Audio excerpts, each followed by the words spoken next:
Assalomu alaykum aziz obunachilar. Xudo xolasa mana yangi jaluzi do'konimizni ochib oldik. Bu yerda sizlar istagan har xil turdagi pardalarimiz bor. Jaluzi, kombo, Turkiya, diki, plisi, qizlarimiz uchun sep pardalari, karniz bagetlar, barchasi bor. Kimga qanaqa parda kerak bo'lsa, xudo xolasa chiroyli qilib tayyorlab, borib o'lchab, olib borib ilib beramiz ustanovkalari ichida. Hamyonbop narxlarda qilib beramiz.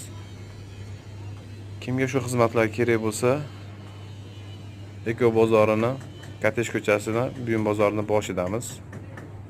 Aloqaga chiqadiganlar uchun telefon nomerlarimizni qoldirib qo'yamiz.